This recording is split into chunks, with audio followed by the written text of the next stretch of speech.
You don't know me, I'm Brian Abraham, the Governor's Chief of Staff. I have Dr. Pursley, Secretary of the Department of Health and Human Services. I'll never quit calling it DHHR. Superintendent Blatt and Major Mitchell with the West Virginia State Police. So the purpose of this press conference today is to address the issue that's been batted back and forth in the press, and that is the disparity between DHHR's information and what the state police have as to what happened in those years past.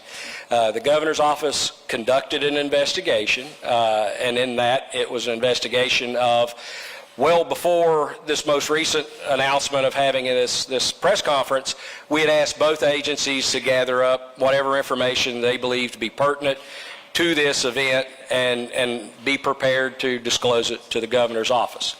We have not prepared a formal written report to this. We're here today to discuss it and provide answers to your questions. The state police have gathered that information. Some of it's already out in the media in the form of, I believe, the 911 traffic or the dispatch traffic. The GPS coordinates are out there. CPS is much more limited in what it's been able to talk about because of both federal and state law. There is a little bit of a disparity in that. We saw information where you had an individual indicating they represent an organization that's going to file a lawsuit on behalf of some group stating that we had violated the law. We've had lawyers look at that. That letter both misstates federal and state law. And it is not factually accurate. We think DHHR has acted within the bounds of what it can disclose. From a political perspective in the governor's office, we would wish that we could be more forthcoming, because I think as you get to the bottom of this and hear more information, a lot of your concerns would be dissuaded. We met with some of the legislative leadership early last week or late before, and we disclosed some of this information, again, on a limited basis, and I think we satisfied them that the actions taken would not have impacted little Kyneddi's passing. And that's the most important thing here also to remember. This is an event that occurred in Boone County back in April. There's a criminal case that is pending against several individuals there. Some of you, I think, are aware there was a hearing held in Boone County yesterday where one of the defense attorneys was trying to limit our ability to have this press conference today. It's never been the intent of the governor's office or any of the agencies to be involved in that criminal investigation. We are not a party to that criminal proceeding. It's the Boone County Sheriff's Department was the investigating agency. The Boone County Prosecuting Attorney's Office is responsible for all criminal proceedings going forward. We have no involvement in that, no control over it whatsoever. So we are mindful of our ability by this to impede that prosecution. So we have taken every effort that we can, and that sometimes to your consternation has been to try not to produce any more information than we have to, because those people have a right to a fair trial. There are rules against us reporting that out, again, federal and state law. So that's where we find ourselves today. We will not be discussing anything about the criminal case. We never intended to, but we know that that's not our place to do that. That's for, and you all as reporters know that when you go and talk to the prosecutors or to the police when there's a pending criminal case, they're more limited in what they can say, and we're not going to jump over that. So I hope you'll respect that when you get to your questions. That being said, as we gathered the information, the governor asked us to take a look at, again, talking with both representatives or all representatives from the agencies, what, if anything, happened that could have prevented this situation? What, if anything, happened that caused this situation? And are there things that we could have done or can do differently to prevent something occurring like this in the future? So in answering all those questions, that's why we're appearing before you here today.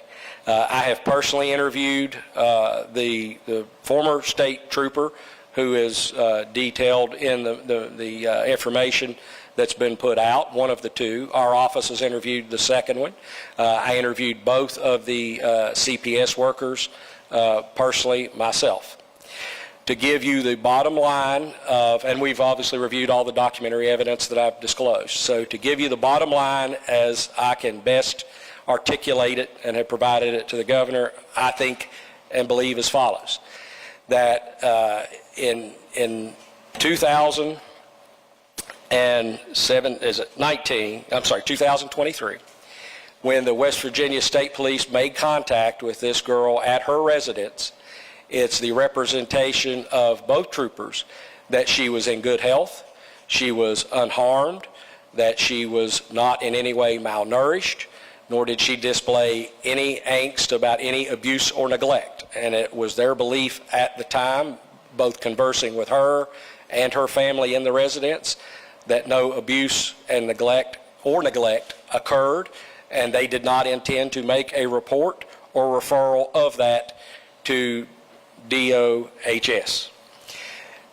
I believe the evidence establishes through both GPS and the testimony of those two troopers to me that they did in fact go to Department of Human Services. I'm going to say it again wrong all day long.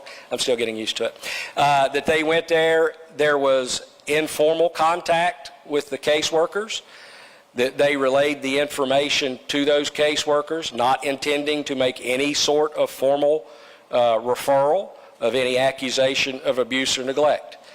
In actuality, they indicate that the girl made an indication to him, the trooper, that she was fearful of COVID and that she did not want to be around people because she was fearful of COVID.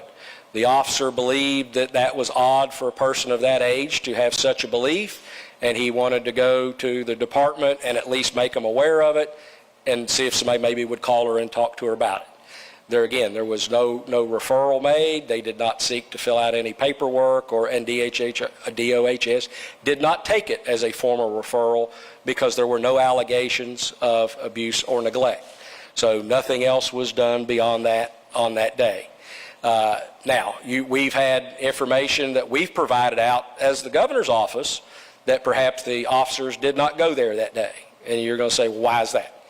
That's because the two people I've interviewed, the workers, say they have no recollection of the officers being there in the office that day.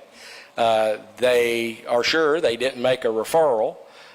They don't believe it was common for an officer or officers to come in person to the department.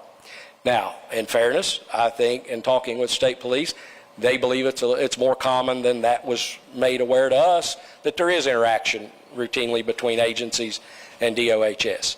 Notwithstanding, the department provided some corroborating evidence, if you will, to the assertion that the officer may have not been in the building and made a referral. And that is, there's a login system at the front desk, and it's supposed to have 100% usage, and that is anybody that enters the office is supposed to sign in.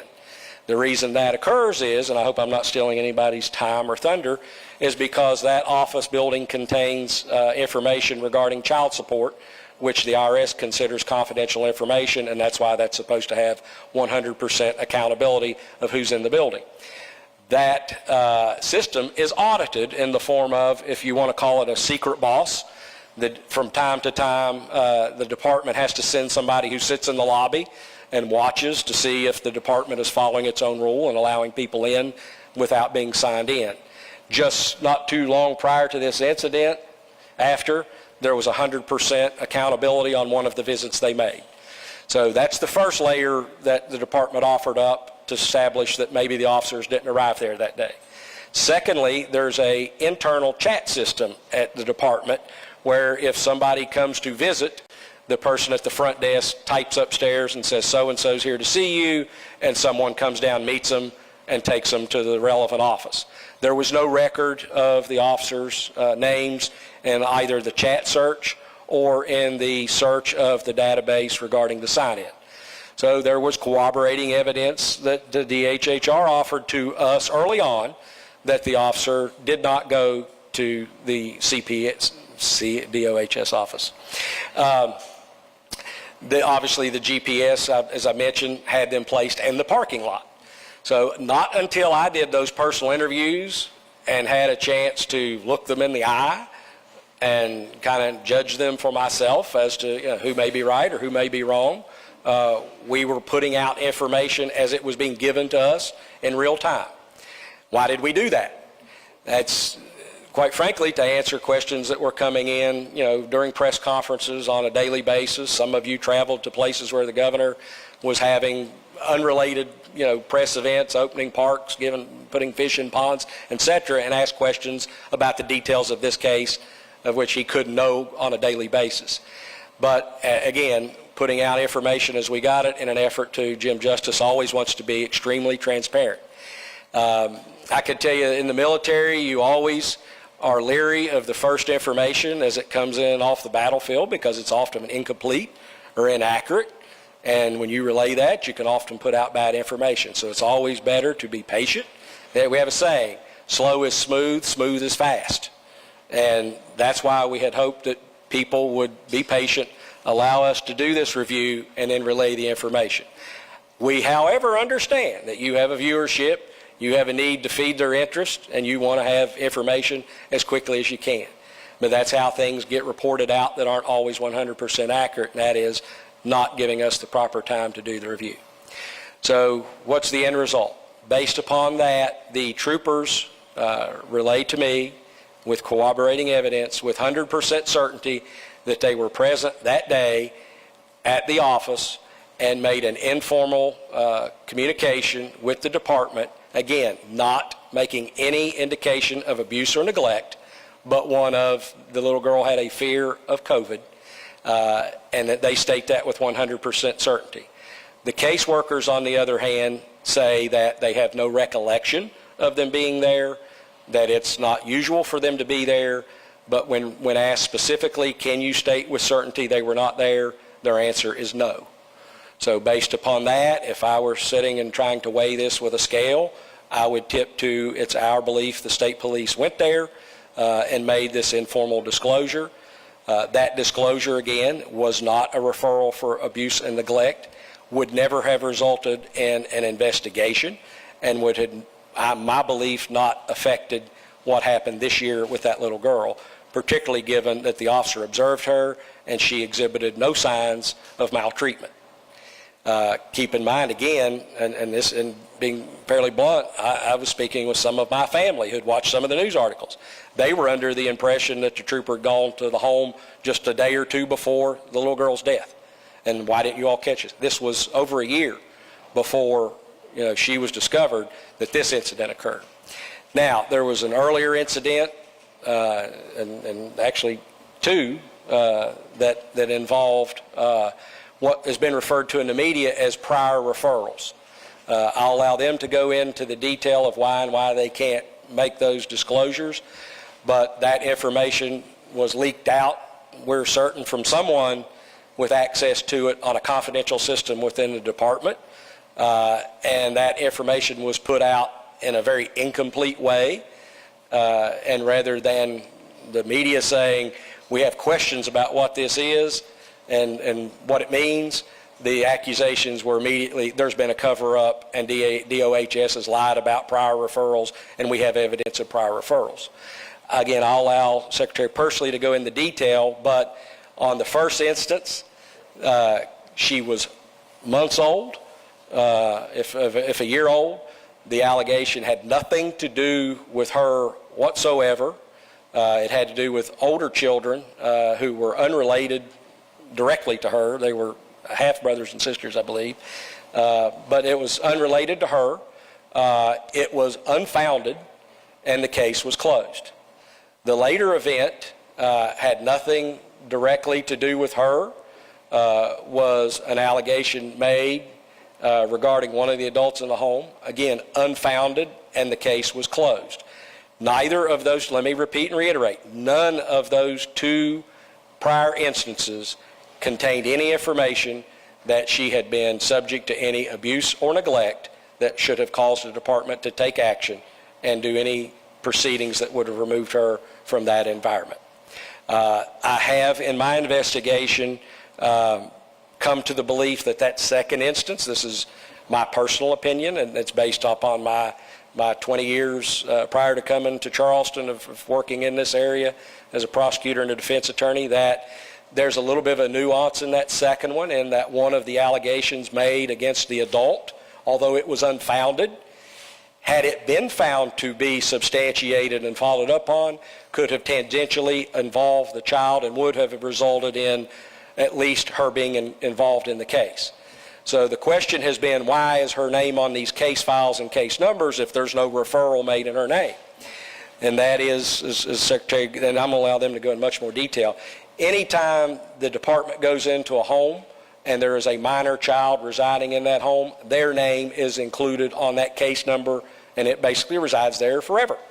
So to get a piece of paper and says, aha, here's 2 case numbers with her name on it, that ultimately led to the conclusion by many that there were prior referrals, is simply not accurate, and it's not according to the law. So again, to reiterate today, our findings is we believe that the state police went to the home in 2023, finding no abuse or neglect. The trooper still made a trip to the department, made a informal disclosure about her fear, and then left. There was no action taken by DHHR on that because it did not make any allegation of abuse or neglect, which they act on. And that's all the involvement the state has. Again, everything that's current is Boone County. We've taken no action in it. There is one instance I'm going to address because it came up yesterday at the hearing that we weren't a party to, but came up, and that is apparently a department worker went to the jail and attempted to interview the mother in an effort to close out the file, if you will, the investigatory file. It's been alleged in the court pleadings that that worker concealed their identity and made reference to themselves as a lawyer. That is inaccurate, not just inaccurate, but blatantly false.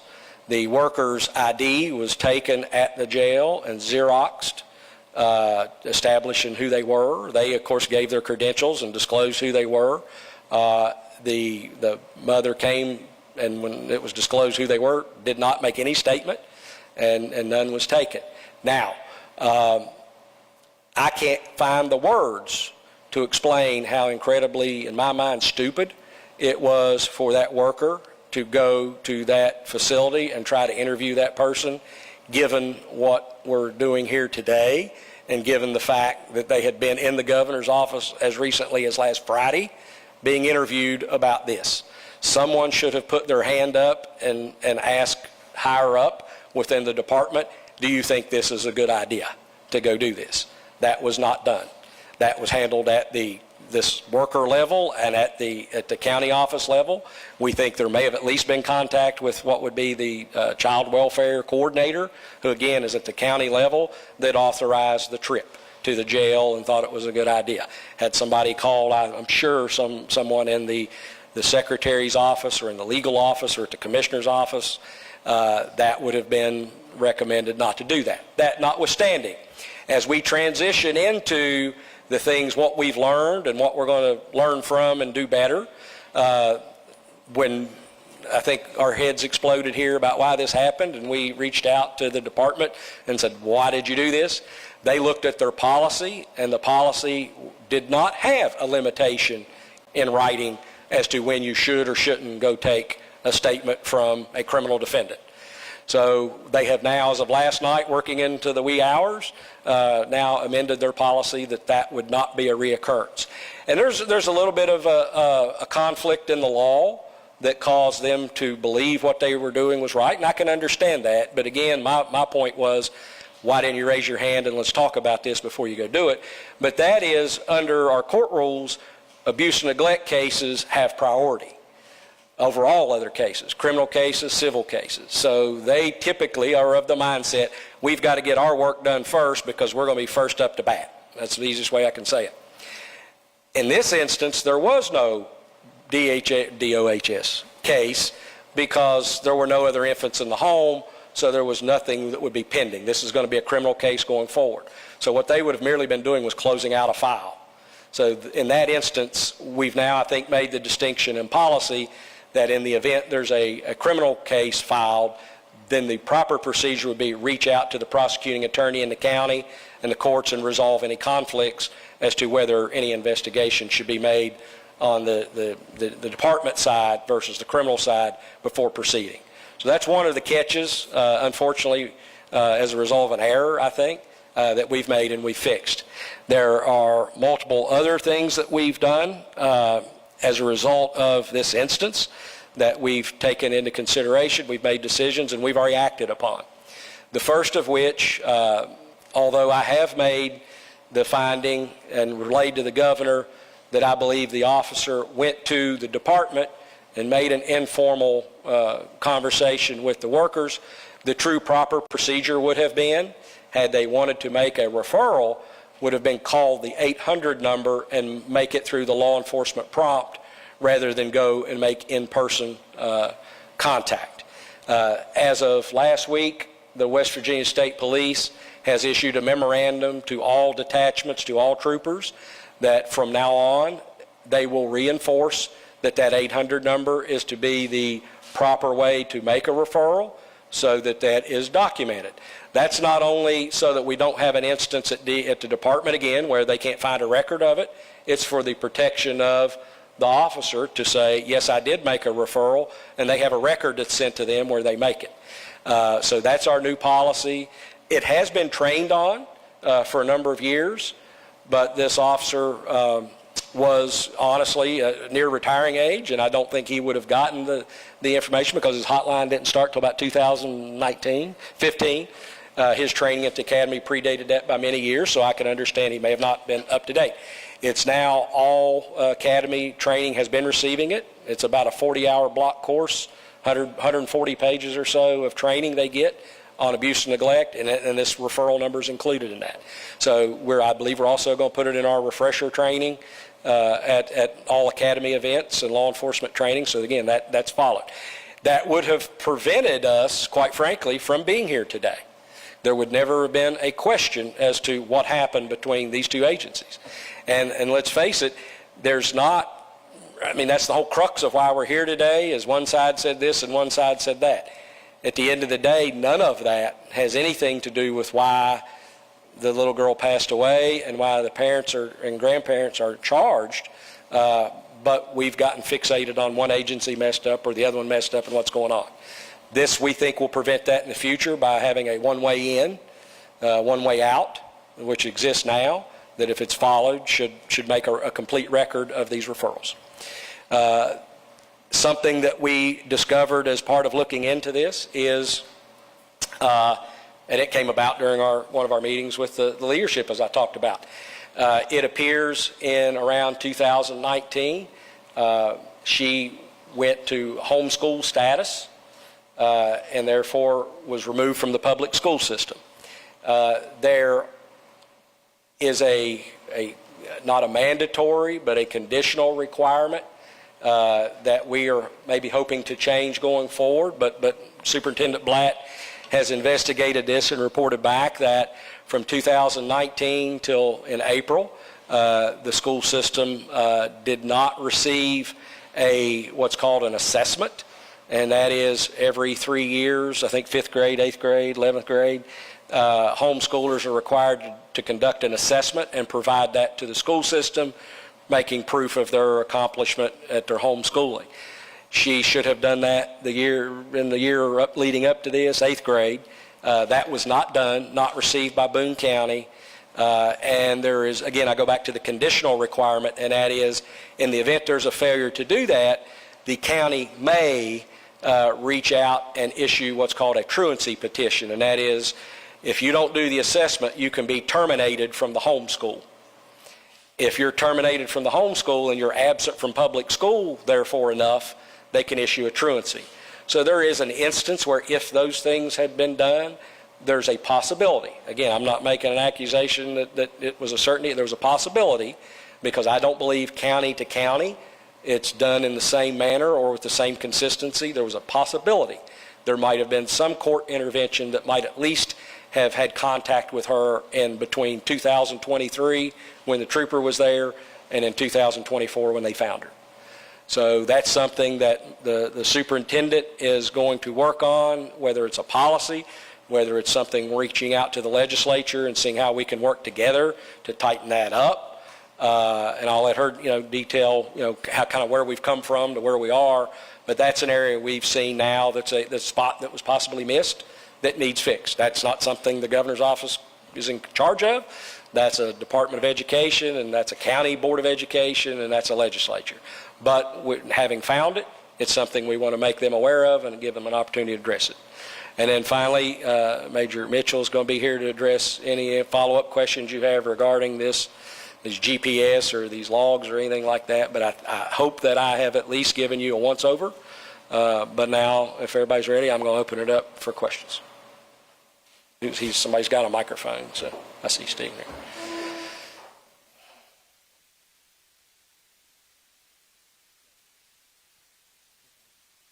Can you hear me? Okay, there we go.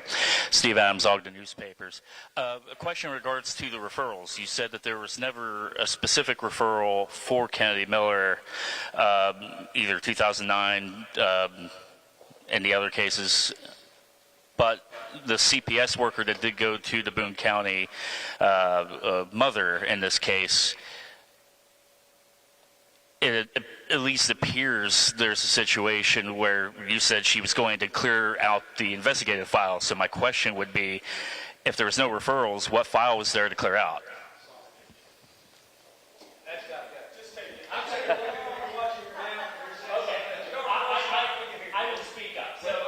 We're close enough. I can hear you. There were no official referrals in regards to Kyneddi Miller prior. In regards to the CPS investigator that showed up with Miller's mother for the interview, what investigative file was there to close out if there were no prior referrals? That would have been this instance. So even though there were criminal charges filed, there would have been an investigation regarding the death. So they were trying to basically close that case out.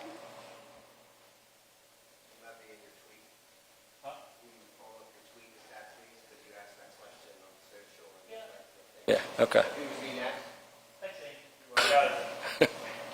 Okay.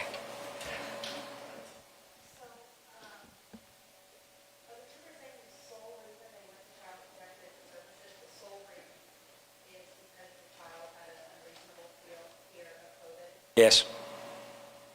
That the way he relayed it to me, and I'll state it as close to verbatim as I can, he just thought that was strange that a 14-year-old would be that fearful of COVID and didn't want to be around people, and quote unquote didn't want to be around people.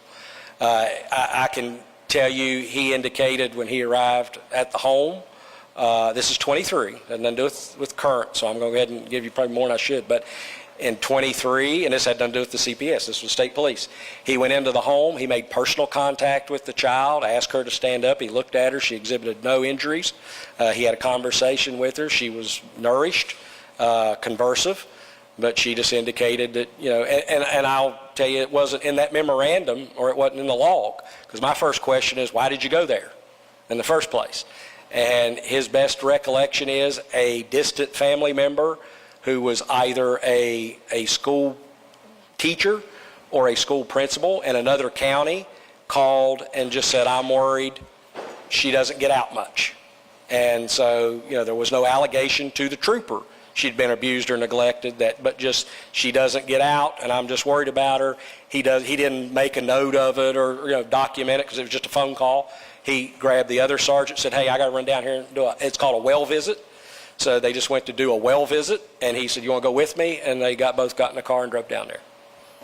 While he did the interview of the girl, the other trooper interviewed the grandparents and basically said the same thing. She doesn't want to be around anybody because she's worried about COVID. Okay, go ahead. So you said informal contact. What does that even mean? Isn't it fair to say that when they met with the DOHS local office, they went there to report a concern they believe needed looked into, particularly a concern with regards to COVID that maybe involved a mental health concern? Yes, that's what it is, but that's not abuse or neglect. So that's why I'm calling it informal contact versus a referral, a legal referral where they made allegations of abuse or neglect that would have required DOHS to investigate it. So, you want to elaborate on the difference between those two and what I'm referring to? Sure. So the purpose of Child Protective Services is to investigate and provide protection for children if they have experienced abuse and neglect. There are other resources available in this state for children who have mental health issues, and those resources are outside of the Child Protective Services arena. Let me follow up with that. If you go back and look at the log, he says, I made a referral, gives you the impression he made a quote-unquote referral. That term is generically used, particularly like in law enforcement. Like I went down to talk to the department.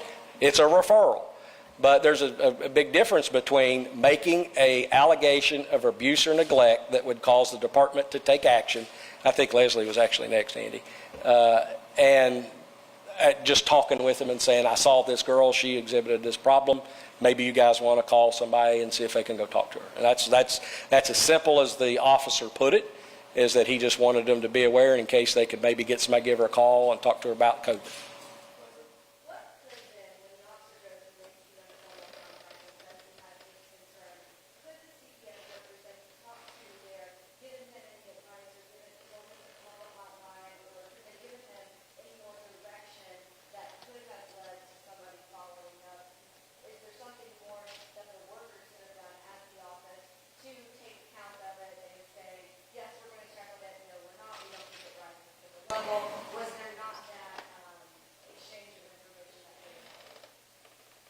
Obviously, there's two sides to that. One, they have no recollection of him being there, so they didn't tell me they told him anything, right?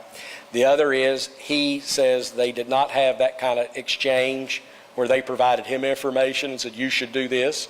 I think his whole purpose for going there was to prompt them to do some follow-up. Again, not to do an investigation on abuse or neglect, but they might get somebody to call and give a resource. That's normally not something that law enforcement does. Their job's obviously to go out and conduct criminal investigations. So I think that was his purpose of stopping by. That's the best agency he knew to stop by. You know, this is not abuse or neglect, but maybe they know somebody that can call this girl. That was exactly what he said to me. I'll stop by and talk to him. Yeah, they could have said, here's an 800 number, you call it, but that 800 number is for abuse and neglect referrals. This was not one.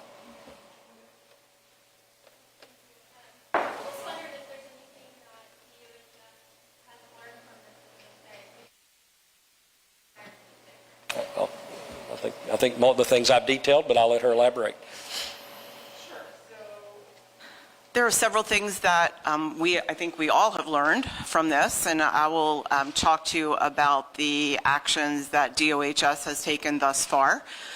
The first one is, if anyone should visit a DHHR office in person to make a complaint, a referral related to abuse and neglect, we will immediately refer them to the 800 line, the centralized intake line, or we will offer to dial that line for them, place them in a private room, and they can make the report directly from the DHHR office. And so consequently, we won't get into the situation where we have someone who says that they made a report or a referral or whatever we want to call it of abuse and neglect without that actually happening.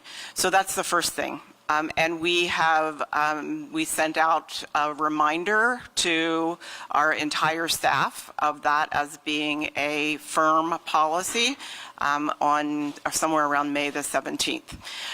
We also realized that there are instances where we get a call into our centralized intake line that do not meet the statutory requirements for the definition of abuse or neglect. If they don't meet that statutory requirement, we have only the option at this point to screen them out. And so you've heard in the news that certain number of allegations or referrals are screened out. We are developing, and we have contracted with a company to help build a differentiated response system. And what that will allow is that, obviously, if the referral meets the criteria set out in law for abuse or neglect, there will be an investigation, as we currently do. If it clearly does not meet the criteria, it will be screened out. But there is this middle area. And I will tell you that most often that's related to poverty. And we do not equate poverty with abuse and neglect. But there is this middle area. And so what we will undertake is the referral of those cases to additional supports. So additional supports in our system, we'll be using our family support centers as kind of the hub for those additional supports. But we've been undertaking this process for probably about a year in developing this differentiated response system. We've met with other states that have the differentiated response system in place already, and they feel that it has been very successful in preventing families from going further down the stream into a true case of abuse and neglect. We have been able to provide those supports and wrap those supports around those children and those families. One thing I want to bring up is there's been some sort of a discussion about the family having a medical card. And I know one thing that we talked about with the Board of Education was, she wasn't doing this check-in, but she was supposed to be doing it. That's something you guys are going to revisit, which is really good to hear. But another thing with that medical card is, was there not any sort of indication that she hadn't been to a doctor in 4 years? Because the criminal complaint outlined that she hadn't been seeing a doctor in, I believe it said 4 full years. I mean, is that something that you guys are going to revisit at all? Just some knowledge of her family being on that part? The only problem I have answering that question is it's taking for true the things that you've referred to. We have no knowledge of what was relayed to the investigating officers. We're not part of that. So what people did or didn't say, I know what I read in the Charleston Gazette, quite frankly, that the grandparents said something. But we don't know any of that, and we don't want to talk about it here today. If we did, in the criminal case, because we don't, but we don't have any knowledge of the truth or disinformation regarding those allegations that might be in a crime. I just don't know. So to your point, I don't know that I'll let you address it. We have managed care organizations that monitor the pay.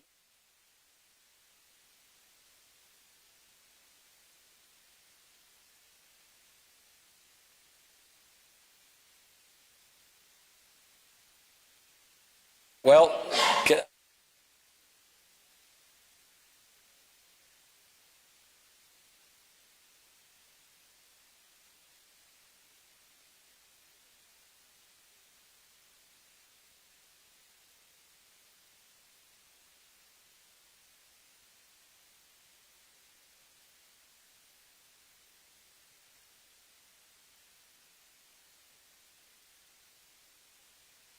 As Mr. Abraham said, we're looking at a situation where she was entering 6th grade on virtual instruction and then went to homeschool, and there was not a time that she was required to do anything until the end of that 8th grade year. So there was a lapse there of over 3 years where anyone in the school system had the opportunity to put eyes on her at all or require anything from her.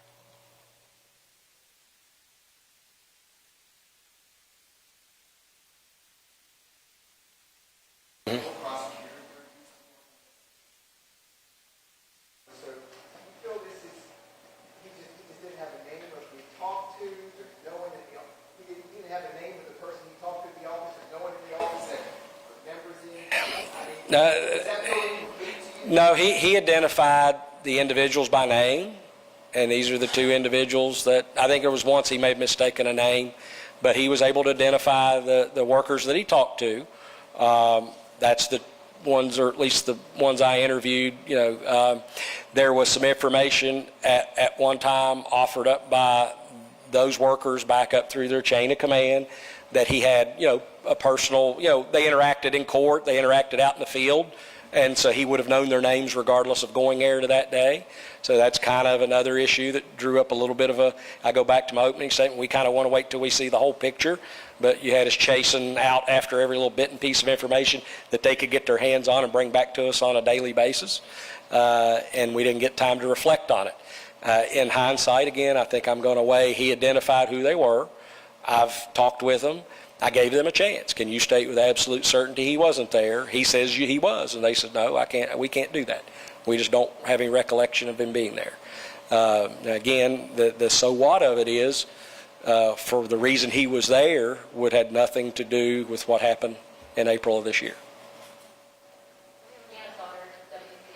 Has anyone been fired, or has anyone resigned, or has anyone been punished as a result of it? Not at this point, because we're concluding this part of the investigation now. I've had some informal conversations with the governor. He's been adamant. If there was wrongdoing by anyone, then we would take whatever administrative action we were going to take. I can tell you the one individual, the trooper, he's retired from the West Virginia State Police, but I don't assign any fault to him. He didn't call the 800 number, but I certainly don't think that would rise to a level of termination. That would be a refresher in training that please remember to use the 800 number. The workers, I'm not going to identify their identities, but one is at least a 15-year employee, and the other, my recollection of our interview, 8 or 9 years has been investigating cases. They appeared to me to be that day very professional. They were certainly, let me stop and say this about everybody. Absolutely every person I've talked to in this case is 100% sincere. They feel terrible that this happened to this child. I think if they thought there's anything they could do different, they would go back and do it. But by following the law and at least their observations at the time, there's nothing that they would have done different. Now, am I upset with things that have happened since, like the attempted interview? Yeah, that's people thinking they're doing the right thing that should have raised their hand and said, "Do you think I'm doing the right thing?" Because they would have been told no. But those are absences of information and policies that are fixed now by the change of policy. Have to look a little bit deeper. We've got to sit back now and reflect on this and kind of finalize everything and say, did they do the right thing? Did they not do the right thing? As I sit here today, this, again, it appears to be we got all been out of shape over who's lying and who's telling the truth, or, this would have done something different, and what are they hiding? And at the end of the day, I think you were getting what information they could give you. I would have liked to come out the first day and say, here's everything. I know that there's this paper out there threatening to sue us. We've looked through it. It's terrible recitation of law. There are strict confidentiality, both federally and in state law, about these records and about these cases. That reference to must disclose information about death or near death. We're doing that now in an annual report that's been done for years. There's somebody brought up the other day about an attachment missing or something, and we'll look in those things. Every state does it different. Some do them in more real time, but it is nothing more than this child died, here's their age, here's the county, and that's all they do. Every year, West Virginia for decades has just put out a report at the end of the year and has these listed, chronologically. I think, but so that information's out there. In no instance, legally or otherwise, is it ever permissible just to hand out the information and file to the public on a closed case, on an open case, regardless. And the one thing that we have taken away from this is that you guys have done a lot of FOIAs in this. And you want the information. I understand it. You want to get to the bottom of it. You'll be the first to get it, and you want to be out on the news with it. But we are really, in this instance, again, these agencies weren't directly involved in this criminal case. But in all of these going forward, we have to understand, and I take this from personal experience, we're not in charge at this level, particularly not in the governor's office, but at the executive branch or at the state. When there's a criminal case, that belongs to the prosecuting attorney. And all decisions in that case must be made by that prosecuting attorney. So what is a criminal investigation or information in a criminal investigation is his decision to make. So in the last little bit, we had we gave out the CAD information and the GPS because an attorney at the Department of Public DPS, they made a determination that there's no exception under FOIA. This is releasable. They called me and told me about it after they'd released it. And I thought, well, okay, it's out. But now to think about it, it's unrelated. It's from, a year before. But that's not my decision to make. It's not the decision of an attorney at a state agency. It's the prosecuting attorney should decide whether that information belongs in his criminal investigation. So it's our obligation now going forward to reach out to those prosecutors and find out before we answer your FOIA, is this something you're asserting is a part of your investigatory file? And if so, then we'll make the denial basically on their behalf and saying, because it's, again, we can't know that. Maybe they don't want it, maybe they do. But until we ask, we don't know.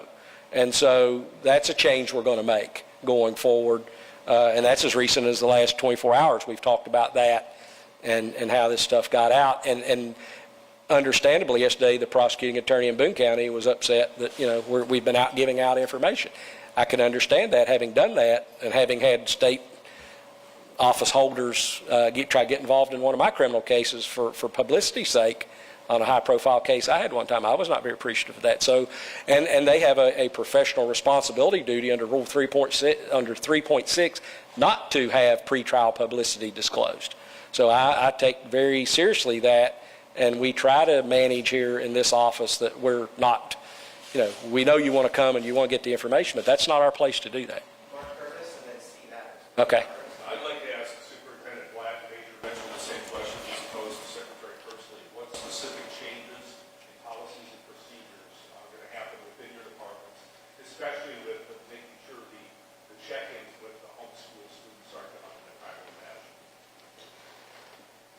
West Virginia Department of Education is eager to work with the legislature to really see how we can strengthen the guardrails around our homeschool reporting requirements. While we know that we have a great deal of homeschool parents that do things the right way and take care of their kids, and it's the best choice for those families, I think that our 7,000 foster kids in the system is proof that not all parents do what's best for their children. And during the pandemic, our biggest concern was that we did not have eyes on some of these students for over a year. And currently, once a student, even if an assessment had been provided, it's just provided, can be an electronic assessment or submitted to the office. It doesn't mean that we would have seen that child or anything would have been, the outcome would have been any different. So I'd like to, strengthen the requirements so that there is an agency that actually, among all of us, if an assessment's not given, there's some way that we have contact with that family and that we see that child. I mean, and I understand, Mark, it's honor system. The assessment's honor system, right? So they can turn it in if they choose. It could be, anything. But, so that I want to reiterate, though, and we've talked, the governor supports wholeheartedly school choice and the parents' right to choose homeschool. But, we can see it has potential ramifications if there isn't at least some ability to have contact with children.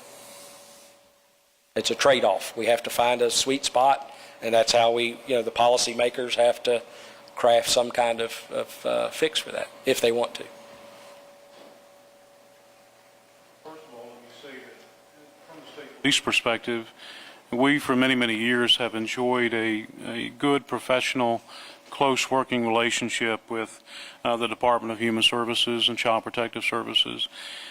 In so doing, we've been very diligent in our academy and a training of all police officers throughout the state of West Virginia to teach about child abuse and neglect.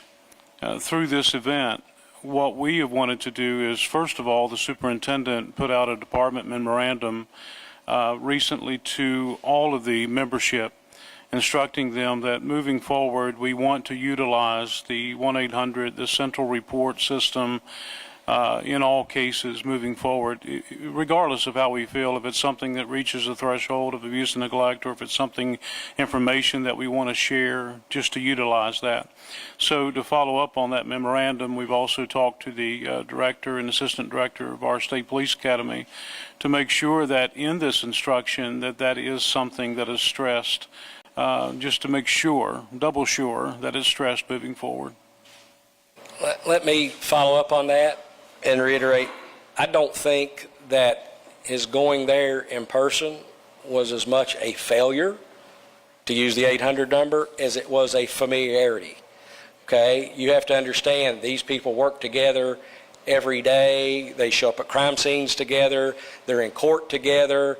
I can tell you from my days as a prosecutor and as a defense attorney, there's just this, we've got to see each other every day for whether it's a multidisciplinary team meeting, and it gets to where there's a comfort level. It's okay to call on a cell phone because that's your friend, or you just walk past the front door because everybody knows you and you're there every day. And so but that's human nature, right? We interact like that all the time. We are informal with the people that we interact with. So that's where we've decided that despite that, we've got to redouble our efforts to document these things, because again, if we had made the 800 call, there would be an absolute record of him being there that day, and we would never been in this he said, she said as to whether or not he went there.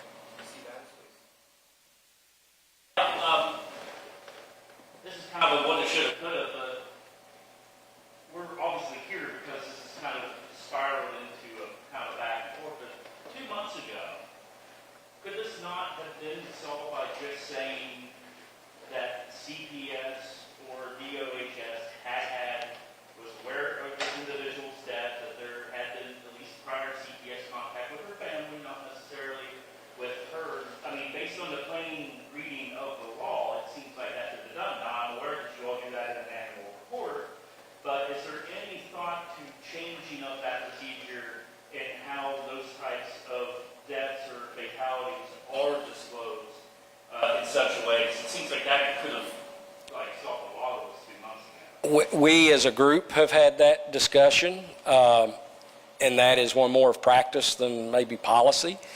But there is a common sense factor that can never be ignored, and that may be that the information is supposed to be confidential, and we treat it as such. But one of the way this first, if you recall, a couple months ago, kind of came to fruition, to my consternation, and involved the governor, who should never be really, in my opinion, at this level dealing with this, because this was going all the way back down to Boone County, decisions made in Boone County. The governor can't be aware of those kind of things on a daily basis. But one of the things that we've talked about doing is, even though if it's confidential, you can at least, instead of that generic, I think what happened here was a letter went out. It's kind of the standard form letter from DHHR. We can't say anything. We don't say anything. Somebody could have made some outreach to whoever that was. And we do this all the time. I think I do this with many of you. We can't tell you, but there's no there, or if you go too far on this, you're going to break, the branch is going to break with you. I do that quite often to people as in a friendly way, because we can't give out the information, but we also want to thwart the misinformation. I think this got away from us, quite frankly, because of that general denial, and then started this quest for they must be hiding something. I can't make it any more blunt and plain than this. Jim Justice wants us to be 100% transparent. Many days, to my, again, consternation, there's stuff that we just shouldn't say, because I can't give away the state secrets. We don't give away military secrets. This is one of the things that law protects, that the public wants to know, but the public's not supposed to know, because the people on the other end of that have some privacy rights. Many of these cases turn out to be false, right? I mean, there's you got 60,000 cases a year, 40 of them are looked into, and Jeff told me today, what's the number it's actually found?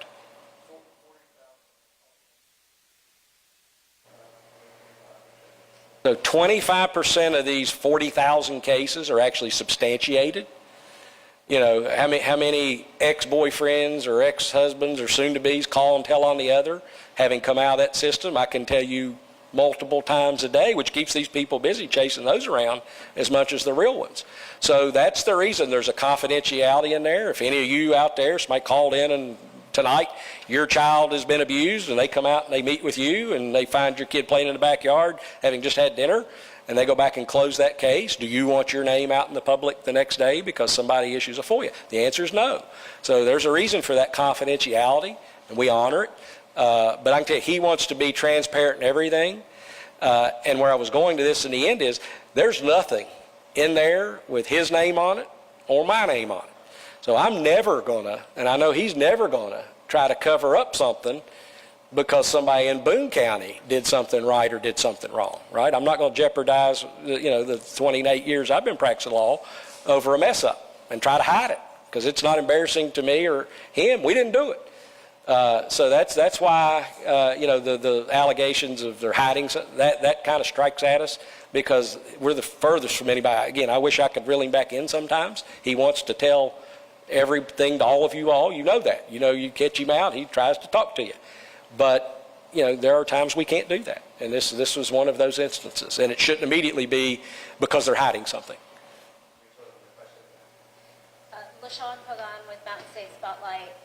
My question is, as more law enforcement officers call the 1-800 number and report cases that are possibly of mental health nature, what is the department going to do in order to ensure that there is a follow-through to check in on these children and possibly adults that are having mental health crisis? Bigger question. So I'm not sure I heard the full question, as there was some background over here. And she said if officers are now going to use the 800 number, what different is the department going to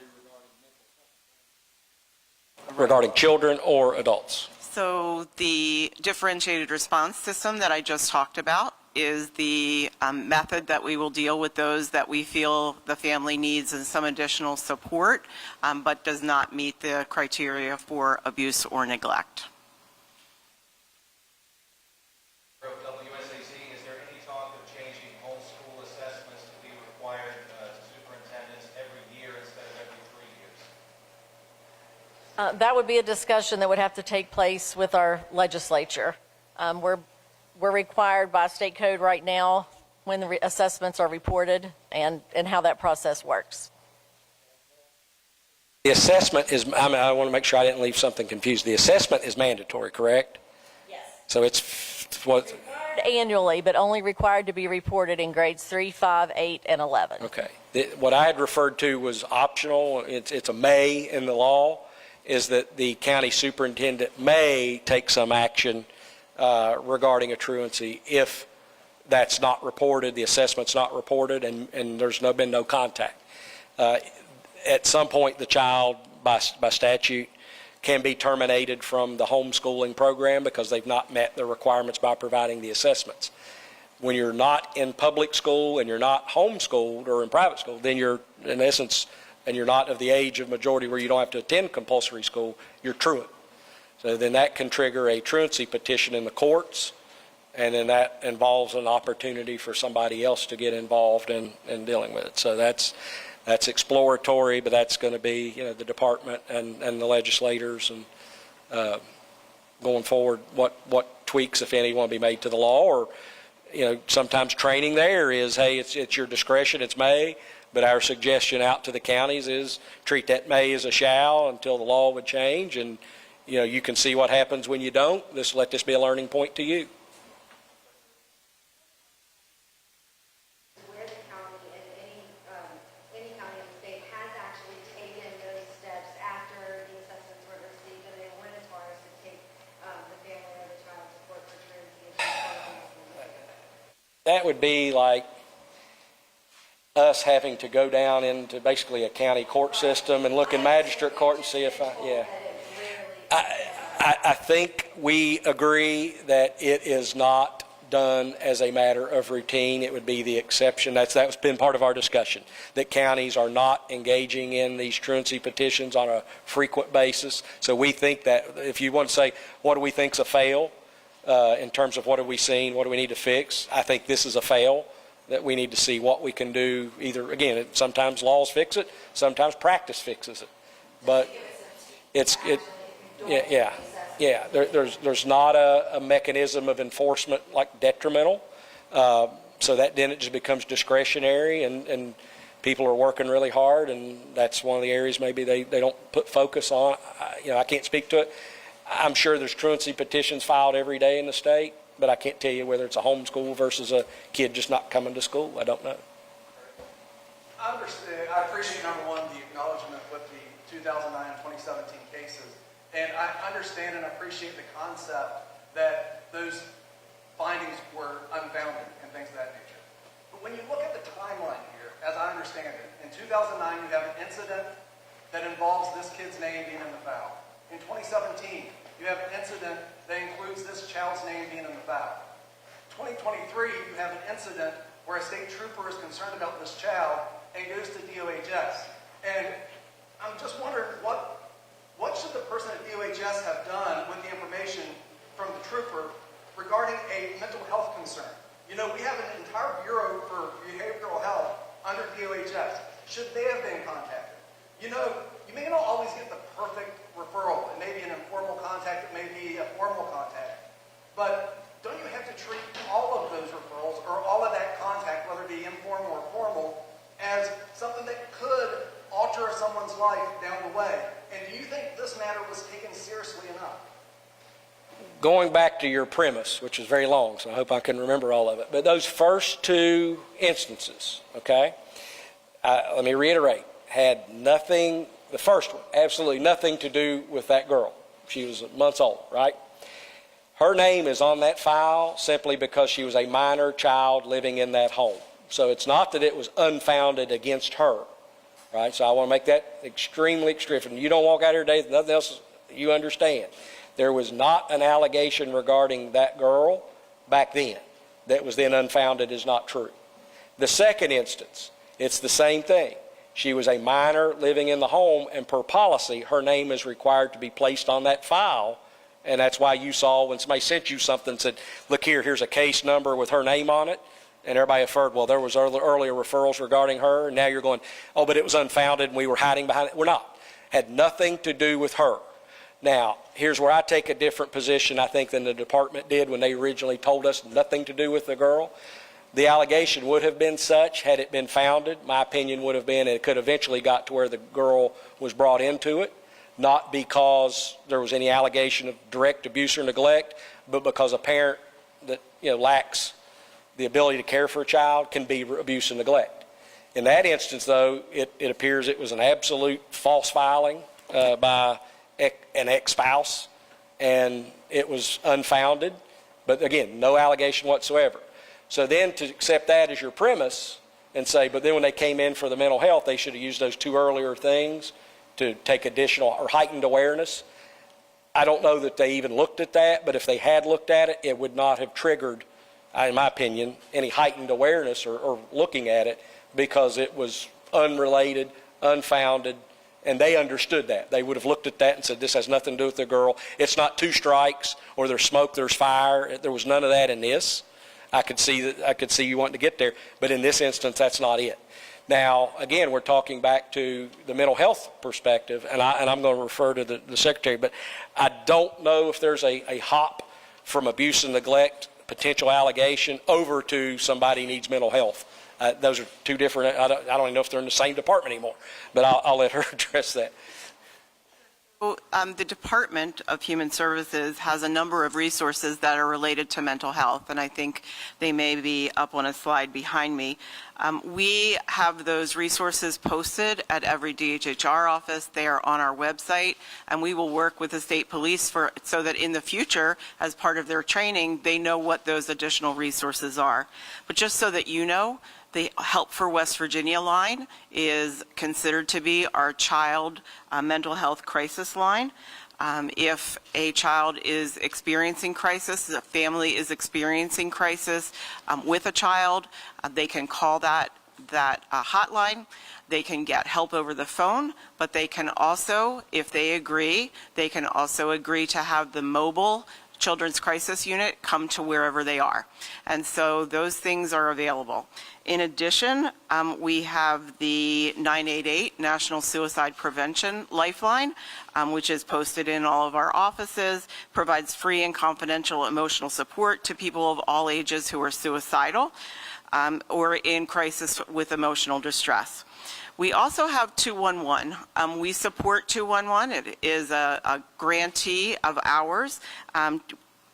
Every day, Hundreds, if not thousands, of West Virginians turn to 211 for support and information, whether it is financial information, domestic information, health, or disaster-related information. So we welcome all West Virginia residents and families to use any of those resources, and we will work with the state police and we already work with our other partners through the Department of Education and other departments to make sure that those resources are top of mind for anyone who experiences a situation where there is a potential mental health issue. Point taken that there aren't a lot of resources and things like that, but your staff is aware of all these resources. Did your staff take those resources seriously enough with regards to Kyneddi? Should something have been referred to one of those other resources?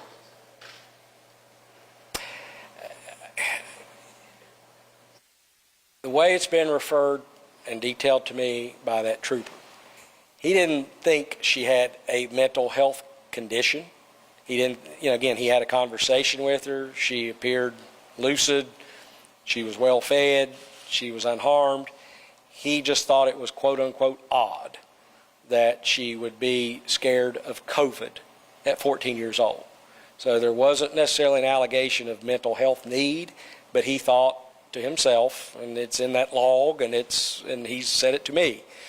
It just seems so odd. I thought I'd stop by, and he says I think make a referral, but he just said, hey, there's this 14-year-old girl down there. It was just a little strange. She's okay, but it was a little strange that she is afraid of COVID.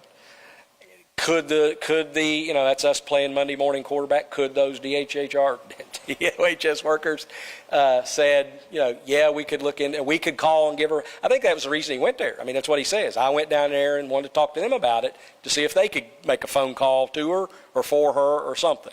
And that, if you want to say that's a miss, I think it could be a miss, that if we're being extra protective and extra, but again, within the four corners of what abuse and neglect is and what they're supposed to do, it wouldn't have fit within that. And to a reasonable person, would it have at that time in their mind triggered I've got to make a mental health referral? Probably not. But all us sitting here today going, wouldn't it have been better if they'd done that? Yeah, I agree. I think that too.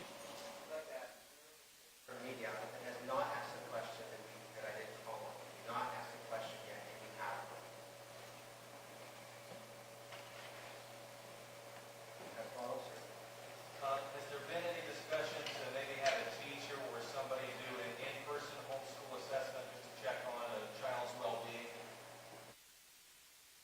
Well, I mean, there's been lots of discussions, and there's lots of things that, in a perfect world, we would like to be able to do. But I think, our counties are bound by state code and what they are allowed to do when it comes to a homeschool student. So as we mentioned before, parent choice is important, and we have a situation with students that are homeschooled that there's only, that kind of takes any authority away from the public school system. So yes, we could make a visit following, an assessment not being turned in after multiple contacts, if possible, but we are really in a climate right now that unless we increase some of the guardrails that we have in legislation and then put into policy, it makes it really hard to hold any accountability there. I just wanted to get some clarity on when Kyneddi went into homeschool, because I know you said it was 2019. I think her letter of intent was 2021. If I misspoke, what was it? She did the investigation. Yeah, 2019, she was actually on virtual, which all of Boone County would have been on virtual at that time because we weren't back from the pandemic. I'm sorry. 2020, she was on virtual when they came back from the pandemic, and then the letter of intent was the following. Yeah, there was an email from the mother to the superintendent at some point, and that date would speak for itself. So I'm trying to deal with a lot of dates here right now, so if I misspoke, I apologize. She would have been in 5th grade when we closed schools in March of 2020.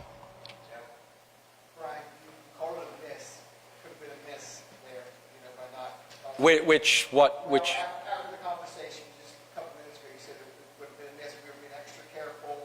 Okay. I'm just trying to know what you're referring to. A miss, but a year later, I want you to repeat that, but I think Yeah. you said it earlier, it's not a death, it didn't cause for death. Something happened from then to... Yeah, again, the officer was in that home, okay, in 23. He had personal conversation with her, had her get up so he could look at her to see if she exhibited any signs. And again, he was there on a well check. He was not there because someone made an allegation to him that she'd been abused or neglected. But doing his due diligence, you know, he wanted to talk with her. That's what a well check is. Go in, let me see you, how you doing, and all that.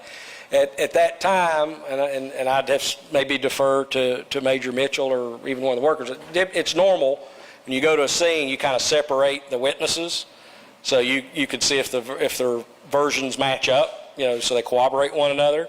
So it's my belief that what he referred to me is one of the troopers took the grandparents, you know, out on the porch or outside, and then he talked to the little girl in her bedroom. And, you know, the grandparent says it's COVID. She just doesn't want to go be around people anymore. He looked at her. Nothing was wrong. But her saying, you know, I just don't want to be around people anymore. And I'll ask Superintendent Blatt. At one point, I think she was like a very good student in public schools, or had the information she was. Yeah, it's my understanding, and some of this is also from reports. I mean, they've talked to teachers. It was on one of the media outlets that she was a good student and made good grades. So you know, he was not concerned about her well-being to enough that, you know, he was going to go down there and say, you guys need to open up an investigation. He just thought it was odd that she was fearful of COVID to the point where it was, and that was the original call. She doesn't want to go out anymore. There's some reason she's just staying in the house. Can you all go check on her? And yeah, I don't have any information from that day when that officer went there to the home and then to DHHR. I think collectively none of us have any information about anything to do with the criminal investigation. I don't know what happened in the intervening time between 23 and 24. So, you know, like I said, whatever it was, it did happen between 23 and 24, because in 23 she was okay. But as far as what happened, we have no information to provide. And I wouldn't because of the criminal investigation, but we don't have it. In the past, the department has said that for investigating around 50 to 60% of these, CPS is responding to about, what am I trying to say, sorry. CPS has responded to these referrals in about 50 to 60% of the mandated time frame. And it seems like one of the big takeaways from today's press conference is you want people to use the centralized intake system, specifically our mandated reporters. So in this fact sheet that you gave us, it say mandated reporters will receive a letter advising them whether the referral is accepted by CPS or screened out. And also within 2 business days, CPS mail a letter to the mandated reporter informing them that the assessment has been completed.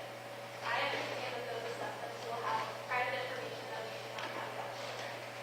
Would you be willing to, or is there some type of FOIA that we could file that would show us what percentage of centralized intake calls that mandated reporters make are receiving this letter, so that the public can feel confident that as more people are turning to this intake line, that those are being followed up on? Does that make sense? I don't think that we need to waive that information because it's on our child welfare dashboard, it's on our website. It's saying The what number of calls and the percentage that are screened in or screened out is available on our website.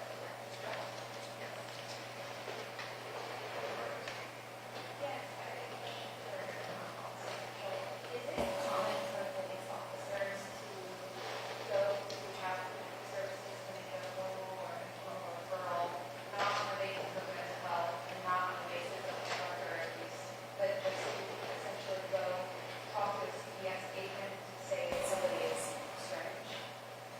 Your question is common? Yes. Well, let me first of all say that a lot of times when people look at police officers, they, regardless of the department, they see the uniform and they see the job that we do. But you got to understand that behind every uniform is a human being, and oftentimes a father or a mother. And so we care greatly about children. So that would be really leaning upon the individual trooper as to what, or officer, as to what they feel and what they observe. And in this particular case, Sergeant Sutphen at the time had no reservations about leaving that house with that little girl there because he, again, saw no signs of any kind of abuse or malnutrition. He was just concerned about her thinking process at being such a young age. Why is she so concerned about, germs and disease and viruses and things? So he just felt that, to him, maybe overly concerned, but just wanted to share that information to see if there was any other possible resources. So I think really to summarize your answer, it would be based upon the individual officer and what they felt and what they observed at the time. Probably not the practice. So to say, obviously we're training all the new officers, call the number, and I'm hoping that our first responders are using that number. It's not to the point of uncommon. And again, I got two versions of this. The department says, hey, we don't think they were there because if they had been, we'd probably remember that. It's rare.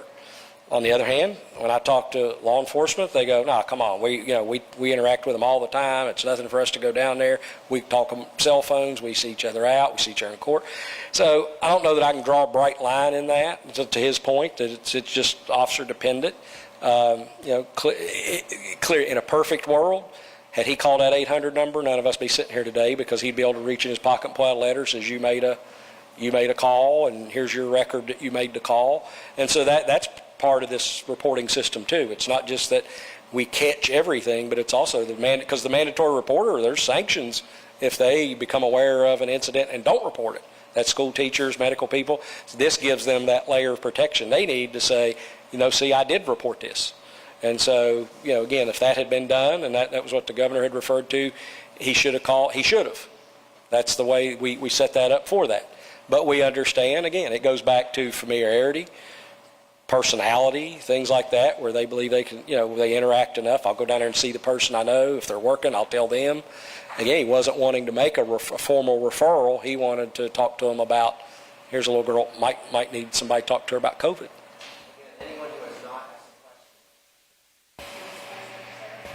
I don't want to limit this because we're going to be done today with this issue. It is now truly a criminal case, and we're not going to comment anymore on what's ongoing from here out. I think we've answered or want to answer every question you have about what happened way back when, but we're not going to make updates to this because this now belongs in the criminal courts, and that's for them to comment or not comment on. And so we're not going, have you heard anything new? I think I've run this, we've gone as far as we uncovered, he said his, she said this, and, here's who we think the evidence tends to support.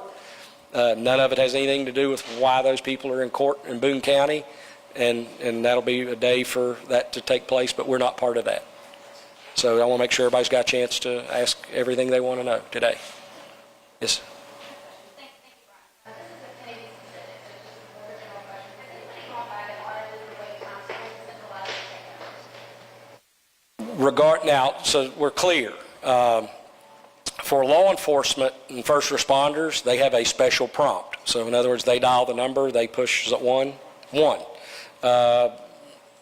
Commissioner Pack tells me that as of just a couple of days ago, the average wait time is 90 seconds. I can tell you back in 2021, specifically from my school staff that were calling me as a legislator, that those wait times were over an hour to call and to do the report. I can tell you as a healthcare provider, around the same time frame, I also called Adult Protective Services and had the same wait time. So we're expecting that it will use this number, which is a fine plan. Whenever they use it, whenever if it's done through that system, I think we have to really work on the wait times for particularly those those mandated reporters that have other job responsibilities like teachers and healthcare providers.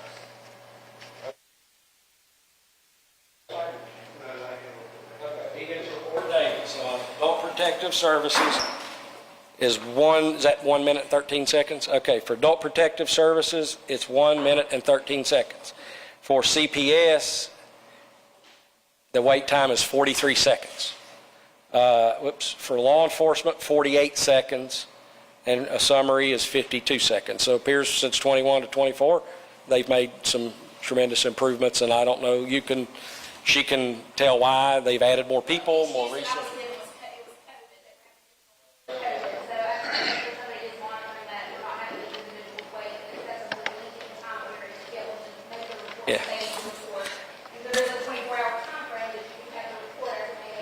Right. So I Yeah. want to make sure that we're Yeah. keeping within the timeframes going forward. No, and understand this. The buck stops, in the governor's office, right? But there are things we expect our agencies to do. We give money to highways for equipment. We don't go down and tell them to buy bulldozers versus dump trucks. We count on our agency heads to do the job. I believe everybody in every agency in West Virginia is trying to do a good job for West Virginians. They're sincere. If they're not, we're not going to keep them here. When we find out something's going on wrong, we'll find somebody that can do it and do it right, because that's what we owe the public. I've been around these people now for a long time. We've switched some players at the table, but I think on a daily basis they're trying to do the very best they can. It's a difficult job. It's law enforcement and CPS, but they've got to go out into homes like this home of this little girl and see the things they see. It's not always a fatality, but every day it's something. I've been there. It's bad. And the resources in West Virginia aren't always put to the things they need to. I mean, it doesn't just stop there either. It's the court systems. It's there's many, you are aware there's many, many layers to this. It's not just West Virginia. It's everywhere. I think we rank pretty good in all terms of responses and caseloads and things like that. But there's always room for improvement, and I think they're trying to do that. Again, I appreciate the information you provided today, especially with regards to these prior cases. And I'm just, in the interest of transparency going forward, today you have acknowledged that, hey, there was an incident in 09, you've acknowledged an incident in 17, you've acknowledged what happened to police there.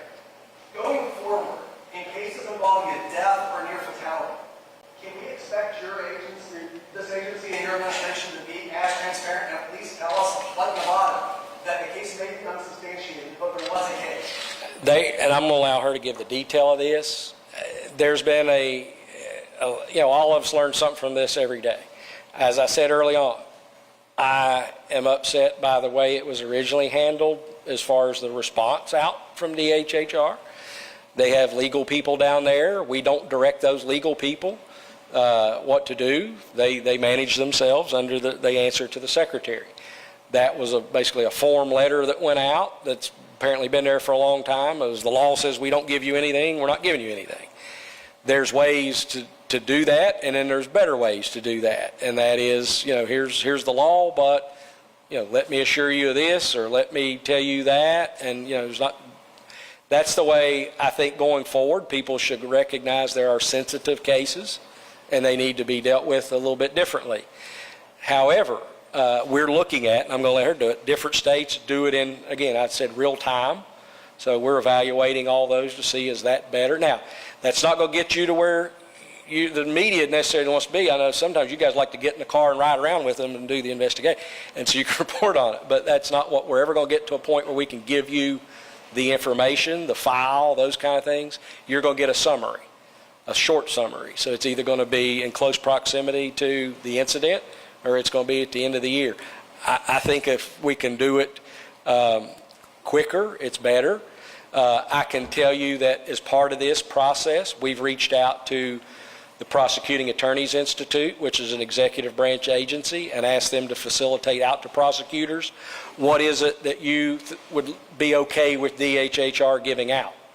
And so far, the general response has been nothing. Again, because they have to protect their case, and they don't want us on the 6 o'clock news telling all we know about the CPS case, if that CPS case is an underlying part of a criminal investigation. Having been there, I don't dispute their rationale. And again, if we've taken anything away from this, we're going to defer down to them on what we give out here, because I think we have been missing the ball in some of our agencies where and it's easy to do if you're a lawyer, you get in a box and go, this is my responsibility because I work in this agency and this has come to me and this is what I do every day. And there wasn't enough thought in this to go, wait a second, this belongs to a prosecutor. I better make that contact and ask if they're okay if I release this. And so there was a miss there, and we're fixing that going forward. I just wanted to, one thing to make sure, so this is what you're referring, everyone's supposed to do specific number, not to be in-person type of referrals like what was done in the past. But how are you going to enforce that? What it has to do with,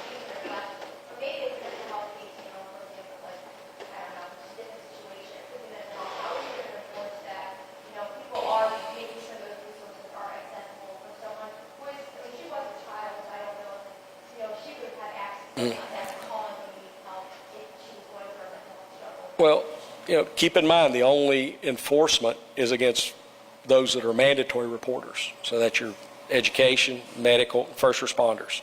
There's no enforcement. A person on the street isn't required to make a phone call and make an abuse and neglect. So there's no sanction on them. For those people, the first responders, there's administrative, and that is the colonel sitting there has put out a memorandum to every state trooper, this is your way to do this in the future.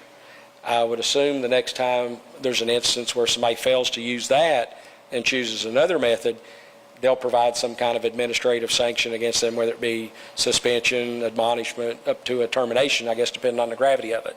But that's the way we would enforce it, and that's the same thing, I assume, at Department of Education. If somebody doesn't do it the right way, there becomes levels of admonishment up to potential termination. But that's the only way we can enforce it. I failed to mention, and I know she had reported, DHHR, I believe, is going to try to create like a placard to give out to all state police and first responders that have these numbers. So when they're at the scene, and they can give it directly to a family member or something, going, here's these help numbers. Because again, it's not, don't confuse law enforcement with mental health people. It's not their job to evaluate them and decide whether they need help. They're there to make criminal investigations and check on wellness, and that's all he was there for that day. But that's all I want to say, because I don't want to get into what the family was there about or didn't do. But that's yes. Okay, sorry. I think at the end of the day, we can all agree that taking care of safe and vulnerable children is that's what we're all here for. That's why we're here today. Making sure that their spiritual and mental health can crack. So when you say that now there's going to be this gray area where somebody calls and has something that maybe falls into poverty or health issue, which we all know mental health is a huge issue for our kids. What does that process look like? Is there going to be specialized workers who respond to those calls and deal with those calls specifically, or what are the resources? I think what she was saying too is, a child, is not going to call on those resources, and I know there's resources available to families, but it's like the family didn't have to acknowledge that there's even an issue to begin with, and maybe the family doesn't know that the teen is struggling. So for that middle ground, when somebody calls concerned about the child's mental well-being, what happens next? That's you, please. On that, but just to give you an idea, we have set up a structure of family support centers in every county in West Virginia except 2, and we're working on those at this point. They will be the hub for those support and the referral place for that intermediate level of support. They will be able to then, and they already do, but they do it primarily on a voluntary, or that someone has referred them from the community. They already do things like they get them families signed up for any benefits that we may have. They may get a family connected with a food pantry. They may get a family connected with other resources in their community. But the referral system will be, the referral through centralized intake will be, yes, it clearly meets the statutory definition of abuse and or neglect. It clearly does not, or it doesn't meet the criteria, but we do have, there seems to be some issues here that perhaps some of our other programs can help with. And so more to come on the mechanics of that, but for right now, that's what I can tell you, that our family support centers will become the hub for the coordination of those services, because they're located in every community and they know the needs of the community and the resources in that community.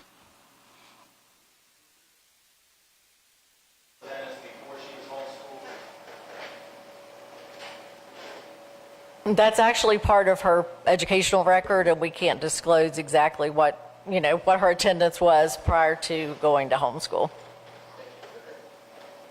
The 1-800 number is great for people who want to report if they see a child. What about the child?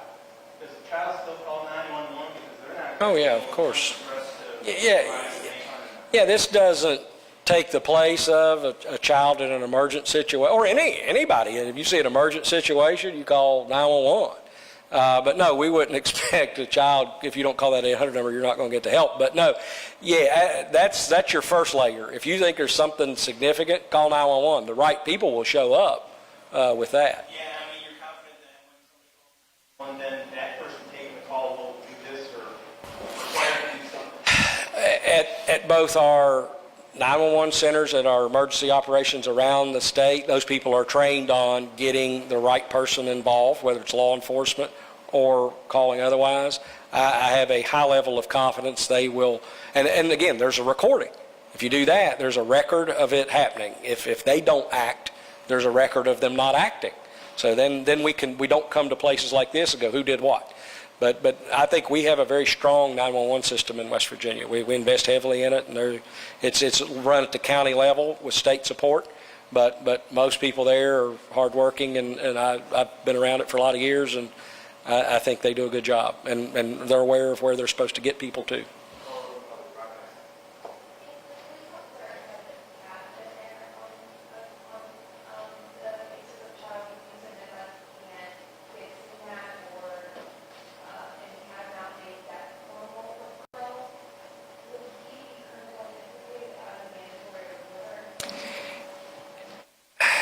No, because I think we have evidence that he went there and made a report.